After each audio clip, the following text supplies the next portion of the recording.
morning, ma'am. I'm your tech for today. I'm Angel Grace Kagan. Can you please say your name, ma'am? Switcher Yabo, Okay. When is your last LMP, ma'am? April 25. Okay, so first I'm going to perform the AP projection in erect. So, ganit lang pa, ma'am. So, it is indicated for the abdominal masses, air fluid levels, and accumulations of intraperitoneal air under diaphragm, and performed erect on radiograph if patient comes to the department in ambulatory or in a wheelchair. So for the position patient in upright facing the tube, and then arms at sides away from the body, and then make sure that the shoulders and pelvis are not rotated, or no rotation of pelvis and shoulders, and must include the diaphragm, and the IR must be adjusted at the level of axilla. And then shield radiosensitive tissues, collimate, and then for the SID is 40 inches, IR size of 14 by 17 inches lengthwise. So assume that our IR is already in 14 by 17 inches, and then in lengthwise, and then with grid, analog and digital of 70 to 80 kilovolt range. And then for the central ray is horizontal, directed 2 inches above of iliac crest, so 3A, and then suspend respiration on expiration. And for the anatomy demonstrated, the air-filled stomach, loops of bowel, and air fluid levels, and as much of lower abdomen as possible, and small free intraperitoneal crescent-shaped air bubble should, if present, seen under hemidiaphragm away from the gas in stomach. Projection is the AP projection supine KOB. So it is indicated for the pathology of abdomen, including bowel obstruction, neoplasm, calcifications, ascites, and scalp image for contrast medium studies of abdomen. So position patient in supine position with the MSP centered to the CR and to midline of table or IR, and arms at sides away from the body, and then with legs extended with support underneath for patient comfort. And then ensure that there's no rotation of the shoulders and pelvis exist. And then shield radiosensitive tissues, and then collimate. And then for our technical factors, we have the SID of 40 inches, IR size of 14 by 17 inches lengthwise, and the grid, analog and digital of 70 to 80 kilovolt range. And for the central ray is perpendicular to IR, directed to level of iliac crest. So here, and then suspend respiration on expiration with 1 second delay to allow involuntary motion of bowel to cease. And then for the anatomy demonstrated, outline of liver, spleen, kidneys, air-filled stomach, bowel segments, arch of symphysis pubis, for urinary bladder region. Projection is PA projection prone.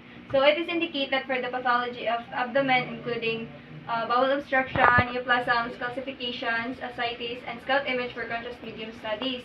So next is position patient in prone position. Like that, ma'am.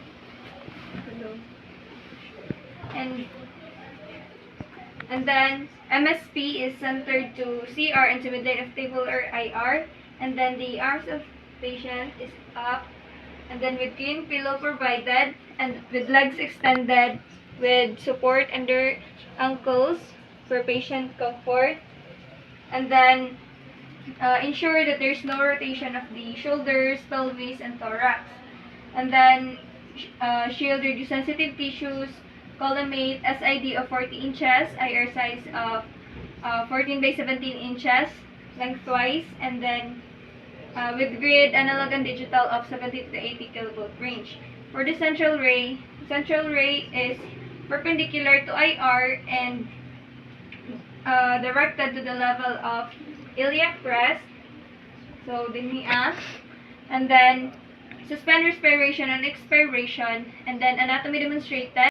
Outline of liver, spleen, kidneys, air-filled stomach, bowel segments, and arch of symphysis pubis for urinary bladder region. So, next is the lateral position. So, it is indicated for the abnormal soft tissue masses, umbilical hernia, and prevertebral region for possible aneurysm of aorta or calcifications. And may be performed for localization of foreign bodies. So, for the position patient in lateral recumbent position in the left side with the hips and knees flexed with support between to maintain the position, to maintain the true lateral position, and with the arms above and with arms up with flexed knees, and ensure that the MCP is aligned to the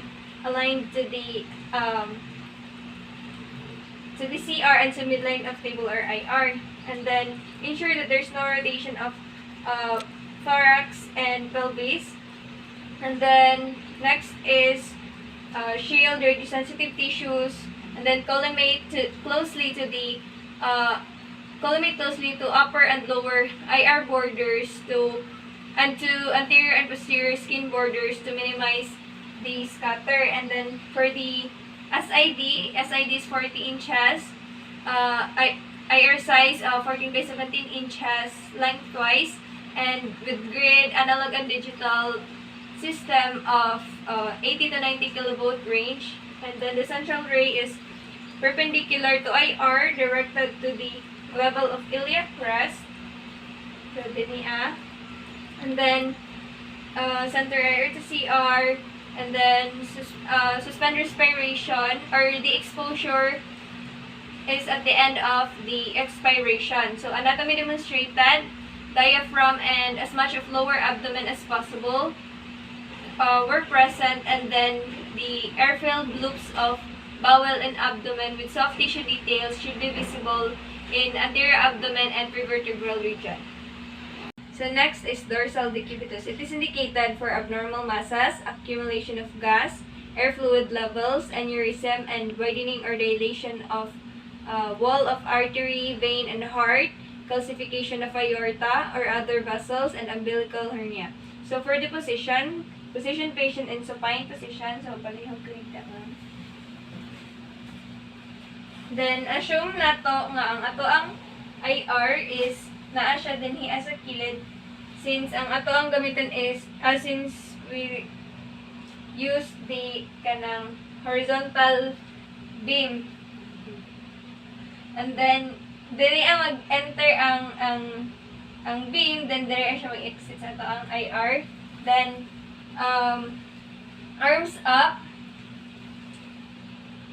with clean pillow provided with support under your knees for comfort, and must include the diaphragm. And then shield radiosensitive tissues, and then ensure that there's no rotation of shoulders or pelvis exist, and then collimate to the anatomy of interest. And then SID is 40 inches, IR size is 14 by 17 inches crosswise, with grid, analog, and digital of 70 to 80 kilovolt range. And for central ray, it is directed to the level of iliac crest, 2 inches above level of iliac crest. So ipalpate na to ang iliac crest, then 2 inches, then there siya mag-enter ang beam, then exit siya dira sa atong IR. And then next is and then the marker, and then for the respiration is exposure at the end of expiration. And for the anatomy demonstrated, diaphragm and loops of bowel, diaphragm and as much of lower abdomen were present, and air-filled loops of bowel and abdomen with soft tissue detail should be visible in anterior abdomen and prevertebral region. Next is AP projection lateral decubitus. So, it is indicated for the abdominal masses, air fluid levels, and possible accumulations of intraperitoneal air are demonstrated, and small amounts of free intraperitoneal air are best demonstrated with chest technique on erect PA chest. So, for the position patient in lateral recumbent position. So, palihan ko.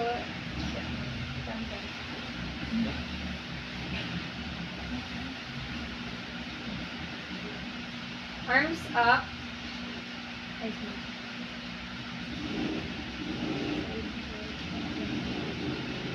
Then assume na to nga ang ato ang IR is naa diri sa likod. Then align the MSP to the IR. So ang atong beam is gikan diri so naka-horizontal siya tapos siya din hiya. And then proximal margin of our IR is at the level of axilla to include the diaphragm. And then for the collimation, collimate to the anatomy of interest, and then shield dirty sensitive tissues as ID of 40 inches, IR size 14 by 17 inches, lengthwise, and with grid, analog, and digital of 70 to 80 kilovolt range. And then for the central ray is directed at the level of directed horizontal at the level of 2 inches above level of iliac crest. So, palpate na to sa iliac crest, then 2 inches. Hindi siya mo enter, then mag-exit siya dari since ang atong IR is na siya dari sa likod ng butang. Then, ang atong marker, aside sa right and left marker, magbutang po tag-arrow nga nag-indicate siya nga upside siya kay since we have kaning sa atong abdomen is we have right and left kidney, so para ma-indicate siya nga naa siya sa upside, magbutang taog arrow. And then at the end of exposure, further respiration at the end of exposure is at the end of expiration. And then anatomy demonstrated, air-filled stomach and loops of bowel and air fluid levels were present and should include bilateral diaphragm.